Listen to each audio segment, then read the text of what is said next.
What is happening, BC Spirits? BC Spirits, Spirit of Day number 75. I'm going to go back to a nice old classic. I did this a little while ago. I really enjoy it.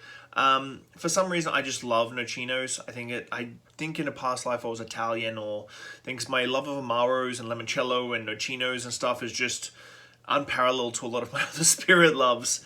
But just the beautiful thing I love about the Italian culture of Amaros and Nocinos and Limoncellos is that every single village has a different style, a house style. Then you get to the village and grandpa and grandma has their family recipe.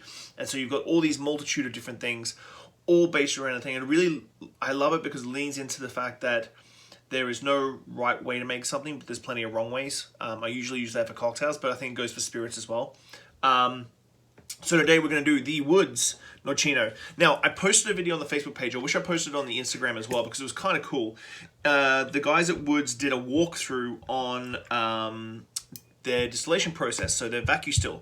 So vacudistillation is similar to a rotovap.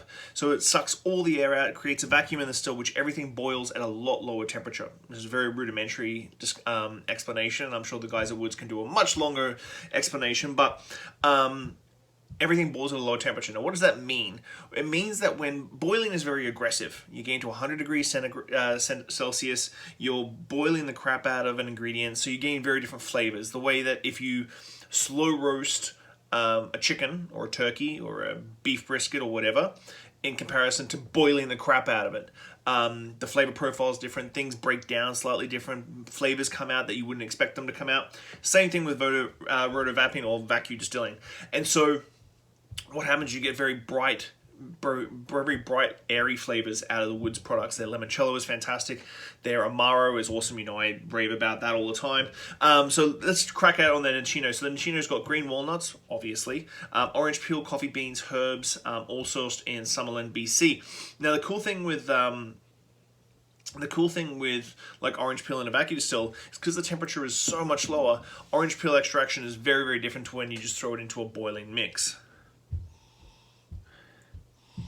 On the nose, straight away, you gain these bright citrus tones mixed with like heavy coffee. Now, the coffee's not exactly like over roasted. It's like just borderline second crack, if you're a coffee nerd out there.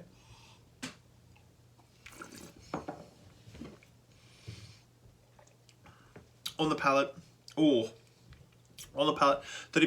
Doesn't taste like 30%, but there's no residual sugar. It's like having a really nice espresso with a little bit of sugar in it. Not too cloying though. You gain complex green walnuts. The orange peel's there, but it's a very twang in the back palate that you're really loving.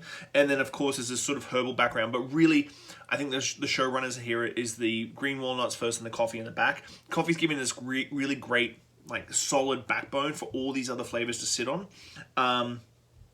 You would drink this normally by itself after dinner with dessert, which I would definitely crack onto. And I don't think there's any desserts out there, like any pies, cakes, anything like that. This is going to go really well. So, number 75, Nocino, Woods Nocino.